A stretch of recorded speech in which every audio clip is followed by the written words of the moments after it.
Merhaba değerli izleyenlerim, Yemek Rehberi kanalıma hoş geldiniz. Bugün sizlerle hazır baklavalık yufkadan enfes, pratik, şerbetli tatlı tarifi paylaşacağım. Buyurun şerbetinin yapımıyla başlayalım. Şerbeti için 3 su bardağı toz şekerimizi ilave ediyorum karıştırma tencereme ve üzerine 4,5 su bardağı su eklemesi yapıyorum. Birkaç kez ocağa almadan karıştırıyorum. Şekeri biraz çözdürüyorum. Ve şimdi çeyrek limonumu da kaynamadan şimdi ilave ediyorum ben. Kabuğuyla birlikte. Öncelikle şerbetimizi yüksek ateşte kaynayana kadar 15 dakika boyunca bu şekilde karıştırıyoruz. Şekerlenmesin diye. Daha sonra kısık ateşte bal kıvamını alana kadar, katılaşana kadar bir 5 dakika daha karıştırıyoruz. 20 dakikada şerbetimiz hazır oluyor. Şimdi ocağa alabilirim. Evet arkadaşlar, yüksek ateşte ocağa koymuştum. Şerbetimiz kaynamaya başladı. Bir 15 dakika boyunca karıştırdım sürekli. Şimdi kısık ateşte biraz kıvam alana kadar kaynatacağız. Bir 15 dakika daha duracak kısık ateşte. Daha sonra soğumaya alacağız şerbetimiz. Hazır gördüğünüz gibi. Evet arkadaşlar, tatlımızın iç sosunu hazırlayalım. 1 su bardağı eritilmiş tereyağı kullanıyorum. Margarin de kullanabilirsiniz. Ben tercih etmiyorum. 1 su bardağı sıvı yağ. Bu iki karışımı tatlımızın çıtır çıtır olması için, kat kat olması için, aralarına sürmek için kullanacağız. İç harç olarak ben ceviz kullanacağım. Cevizli yapacağım. 3 su bardağı ince böyle kıyım ceviz içimiz var. İçerisine yarım çay bardağı da toz şeker eklemesi yapıyorum. İç harcı olarak bunu serpiştireceğim. Şöyle bir karıştırıyorum şekerimi ve ceviz harcımı. Şöyle cevizin büyüklüğünü sizlere de göstereyim. Bakın ben şu şekilde ayarladım cevizin büyüklüğünü. Baklavalık yufkalarımı açıyorum. Çok çabuk kuruduğu için öncelikle şöyle bir yarısını ayırıyorum. Diğer yarısını pakete sarıp kaldıracağım. Kullandıkça çıkaracağım. Size de öyle tavsiye ediyorum. Çünkü çok çabuk kuruyor. Yaprakları ince olduğu için.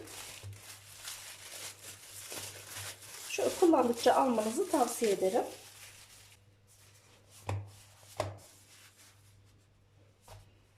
Evet, buradan ilk yufkamı şöyle alıyorum. Şimdi bu ilk katmanımızı arkadaşlar yaptığımız sıvı yağdan şöyle karışımımızdan her yerine gezdiriyorum. Çıtır çıtır olsun, lezzet versin. Dışarıda satılan baklavalardan, tatlılardan hiçbir farkı kalmasın diye. Şöyle birinci katmanımıza her yerine eşit gelebilecek şekilde sürüyorum. Şimdi ikinci katmanımızı yerleştiriyorum yağladığımız yufkamızın üzerine. Şöyle eşit gelebilecek şekilde yerleştiriyorum. Buna da aynı şekilde yağ eklemesi yapıyorum. Her yerine gelebilecek vaziyette şöyle fırça yardımıyla yağımızı sürüyorum. 2 kattan oluşuyor arkadaşlar yapacağım tatlı. Yani 2 adet yufkayla her birini oluşturacağız. Şöyle sizlerle hazırladığımız şekerli, cevizli iç harcımızdan bol bol ekliyoruz. Her yerine yayıyorum bunu.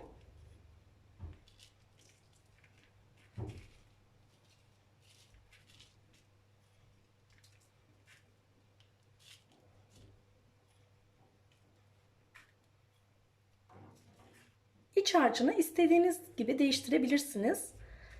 Fıstıklı, kaymaklı, fındıklı da kullanabilirsiniz. Ben cevizli tercih ettim bugün. Evet, iç harcımızdan ekledik. Bir kat katlıyorum. Yapışmasını sağlıyorum. Bir tane oklavanızın olması yeterli. Ya da ince bir boru ya da çubuk varsa o da olur. Şöyle şu şekilde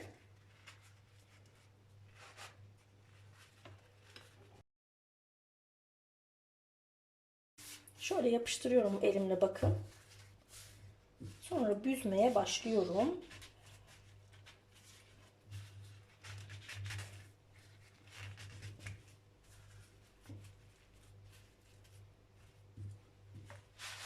tabağımızdan bunu sıyırıp çıkarıyorum. Şöyle gül gibi, adına ne derseniz, kıvırıyorum. Bakın görüyorsunuz arkadaşlar. O kadar harika bir görüntüsü var ki şu anda. Pişince de efsane oluyor çıtırlıkta. Hem burma gibi gözüküyor hem de görünüm iştah açıyor. Yufkamdan bir tane açıyorum.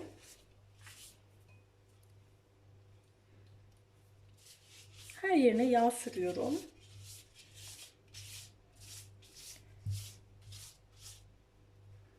Enfes bir lezzet oluyor arkadaşlar. Dışarıdan alınanlara taş çıkarır bir lezzette ve görüntüde oluyor. Kesinlikle tavsiye ederim. Evlerinizde bir kez bile olsa deneyin derim. Misafir sofralarınıza, yılbaşında gelebilecek davetleriniz varsa onlara masada şahane bir görsel sunacaktır.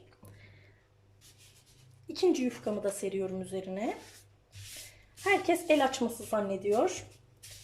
İçi de, şerbeti de bana güvenip denerseniz bu tarifi pişman olmazsınız.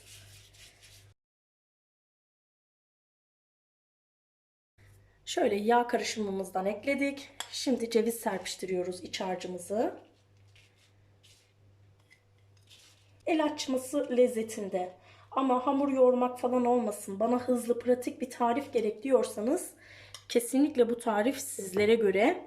Hem lezzetinden ödün vermesin hem de kolaylığından, pratikliğinden diyorsanız işte tam da size göre bir tarif arkadaşlar. Oklavamı yine bir kat katladıktan sonra ekliyorum. Sarıyorum. Şöyle biraz yapıştırıyorum. Elimle baskılıyorum. Büzüyorum. Çekiyorum. Daha sonrasında şöyle kıvırıyorum içe doğru. Evet. Bu şekilde yapıyorum. Ve borcamıma ekliyorum bunu da.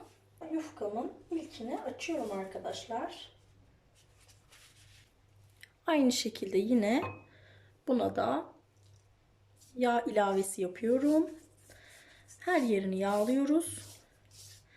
Gerçekten gün masalarınızda, çay saatlerinizde, bayramlarda, misafirlere ikramlıklarda, özel günlerinizde masanızda hem görselliğiyle hem lezzetiyle misafirlerinizde, davetlilerinizde tarif sordurtacak bir tarif oldu.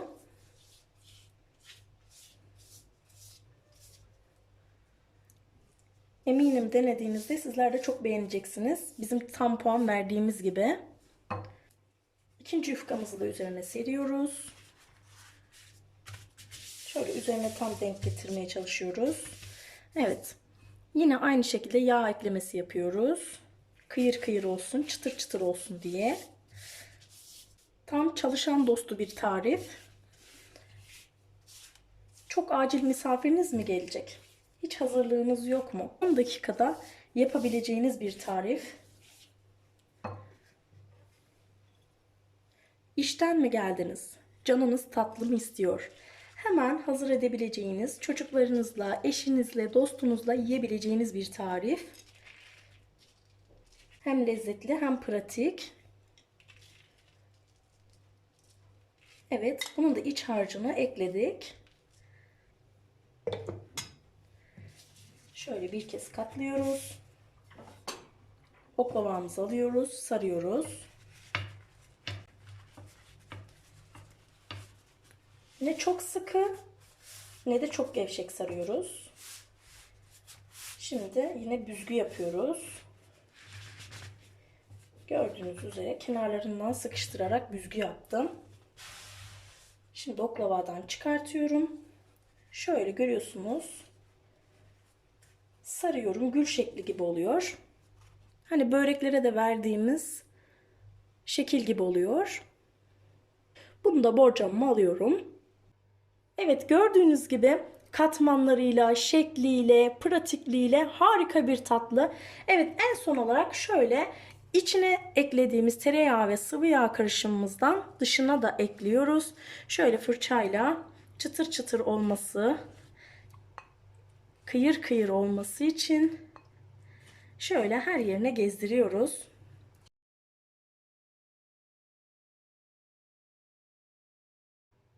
normal marketlerde satılan baklavalık yufkalardan, hazır yufkadan toplam 20 adet çıktı arkadaşlar. Gayet bereketli, lezzetiyle gönüllerinize ve damaklarınıza taht kuran, görselliğiyle tam puan vereceğiniz tatlımız hazır. Şimdi önceden ısıtılmış 200 derece fırında alt üst ayarda üzeri kızarana dek pişirmeye gönderebiliriz.